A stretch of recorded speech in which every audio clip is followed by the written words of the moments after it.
Hey everybody, today we're talking about MPPT controllers, the maximum power point tracking. That's the bit that goes between the solar panels and the batteries.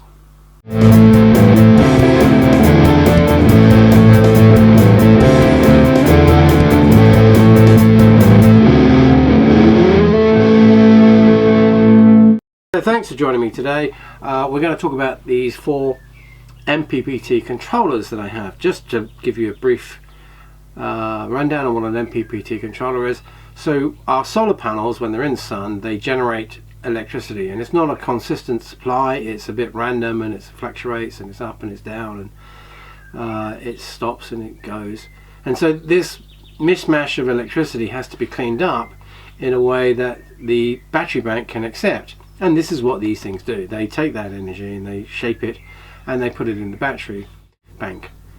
Now the battery banks, of course, could be AGM, gels, lithiums, flood-leaded acid, or something else that you've got going.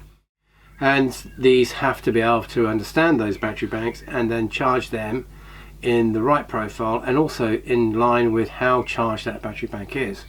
So batteries, you know, they have a big charge up front to get them going, and then they have a settling stage, and then they have an absorption stage, and then they have a trickle stage where they're full and they're just being monitored and maintained. And these units have to understand that and be able to cope with that and balance that with the energy that comes in from the sun. So it's a bit confusing really. They've got lots of limitations on what you can and can't do with these, and you need to be pretty clear with what you have in terms of solar panels and battery banks before you choose your MPPT controller. So take for example the Renogy Li40. The 40 stands for 40 amps. That's a 40 amp output from the controller. If you're on a really good day and the solar panels are working efficiently well, then this should gather all that energy and push out 40 amps into your battery.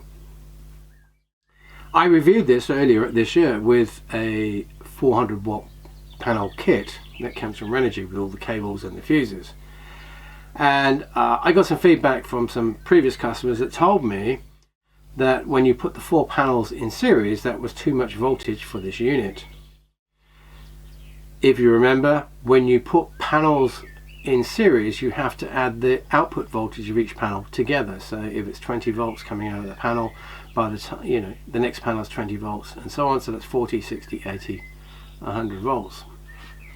If you add the panels in parallel, so all the positives are connected together and all the negatives are connected together, then you would add the current. So if it's 6 amps per panel, that was 6, 12, 18 or thereabouts. You of course can have a combination of sets of panels in a series string like I've just shown on this diagram here, and that makes the maths a little bit more complicated, but in effect it gives you some numbers that you can work with. So what I was told was that the four panels that came with this unit are bigger than the 100 watts that they're advertised. And that meant that when you added them all together, they broke the barrier of this input voltage. So this input voltage on here is 95 volts. And their panels, when added together, were more than 95 volts. I think about 98 volts. And it just went no. So it's really important that you understand the output of your solar panels and the parameters of your MPPT controller. So this one in particular, yes, it kicks out 40 amps. Yes, it is 12 volts or 24 volts. And again, you have to connect most controllers to the battery banks before you connect them to the solar panel. And that way it configures itself and knows which voltage it needs to be kicking out for the battery bank. On the top of here, you've got some LEDs that says it's connected to the solar panels, it's connected to the batteries, it's got a load function on here, and there's a fault function. And it then has a plastic display where you can set this unit up to identify the battery bank that you've got, whether you've got some user parameters and a few other bits and bobs, and then it will tell you what's happening, how much energy is coming from the solar array and how much is going into your battery. The load function is another piece. It's something that I'm not really a great fan of, because it's 20 amps running through this unit off to do something, and I would prefer, in my logical thought, that something that size would be running off the battery, would go through a fuse and a switch, and something that you can manage. I'm not keen about it going through here. but you may have a different view and you may be using it in a different way. So please, comments below on how you would use the load function. The other points for this is that they're screw terminals. So you would screw terminals for the battery connections, screw terminals for the solar array, and screw terminals in for that load function that's going on. Other stream of MPPT controllers that Renogy provide are the Elite versions, and they're very similar to this in terms of battery and energy that they can manage, but they can't cope with the user battery profiles, and they use a different controller when it comes to the Bluetooth. So apart from managing your controller on the front panel, you can connect it to a Bluetooth module, and the Bluetooth module will then link to a Renogy app on your phone or your smart tablet or the Renogy One display unit, which would mean if you've got that connected to Wi-Fi, you would be able to monitor what's happening with your controller if you're away from the van. Renogy are using the BT1 for the rover functions, and if you had an Elite, which is very similar to the model to this, then the Elite would use the BT2. So the Li40, okay, now this is a bigger beast than this. 60 amps is going out, so that's the first thing. It can cope with 800 watts of solar power energy on the top, and its input 140 volts. Same concept, it has some LEDs at the front here to tell you that the batteries are connected and working and the solar array is connected, and there is a load function at 20 amps on this as well, and a control panel that has the functions to switch things on and off. It can cope with 12 volts, 24 volts, 36 volts and 48 volts. But at 48 volts, I don't think it has a charging profile for lithiums. So if you have a lithium battery bank at 48 volts, this is not going to work. Again, you can connect it to the Bluetooth with a BT1 module, and you can use the phone app or the Renogy One display unit. Let's move on to the Rego 60. The Rego is being promoted as the Renogy Go, plug and play. It's supposed to be very simple to install.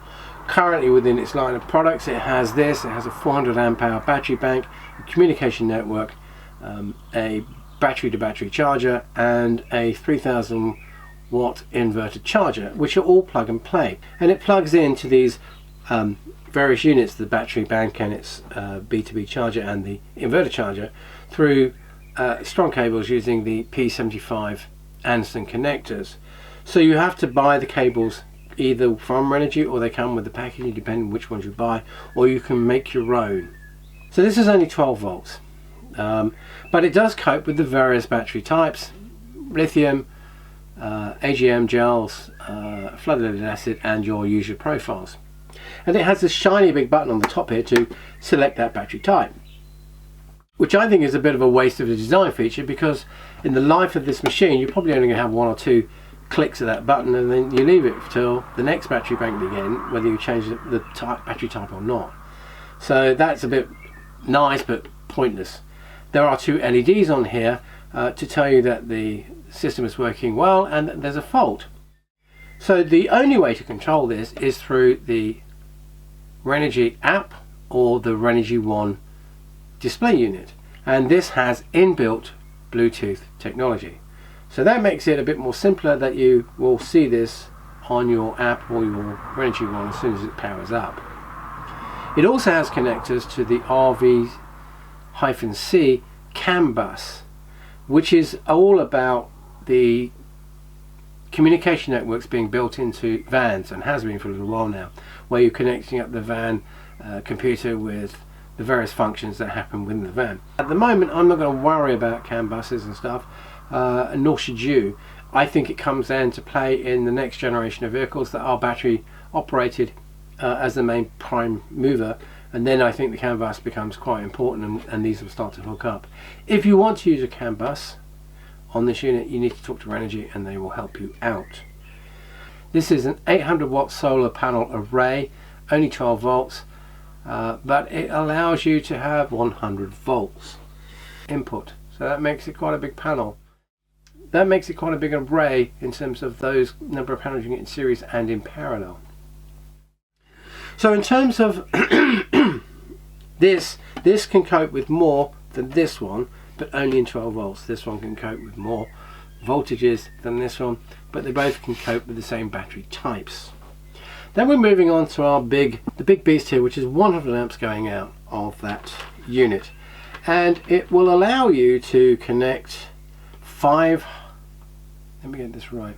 It'll allow you to connect 1300 watts of solar panels at 12 volts. It manages at 12 volts, it manages 24, it manages 36, and it manages 48. And again, I don't think there's a lithium profile for 48 volts on this unit. It has some LEDs on the front, and it talks about the battery and the solar array, but a network connection now, and whether there's a fault. There's a display unit again, and you still need to plug in a BT1 module to link it up to your Renogy app or your Renogy One.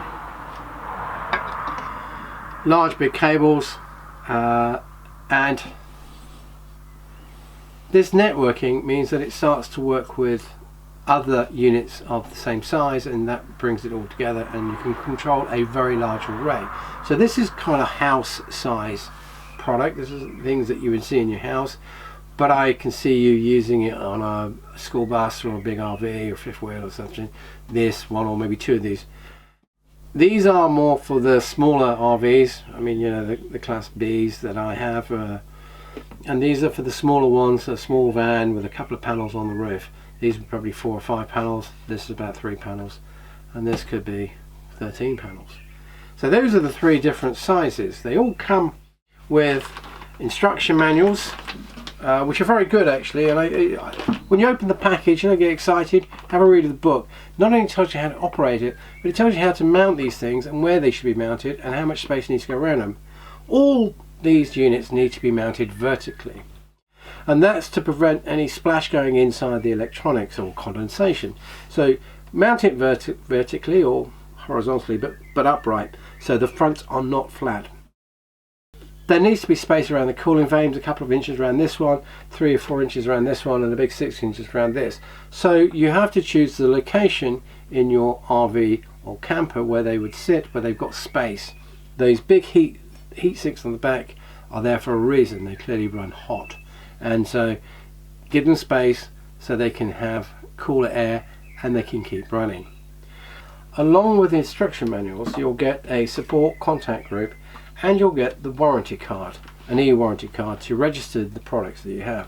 The Rovers have 2 years each, and the Rego has a 5-year warranty. So it's pretty worthwhile registering your product with Renogy, so if you have a problem you can get a replacement. The BT connector is probably an additional purchase unless it comes with a kit. I know I got this one with this unit when I bought it with the solar panels, but if I bought this unit I'd have to buy the controller. This one you don't need to, but you do for this one as well, so bear that in mind. You need to buy those. They all have battery sensors that come with them, and they are temperature sensors which you plug in again, and it's to measure the temperature of the batteries as they charge them. It only works for the AGM gels and flooded acids. Lithiums you don't need the temperature sensor to be fitted here on this unit. So overall you've got a products range here that covers from the small vans, medium-sized vans, to the large school buses and large fifth wheel RVs. You have a range of products here to cover every budget, every battery bank size, and most solar panel arrays.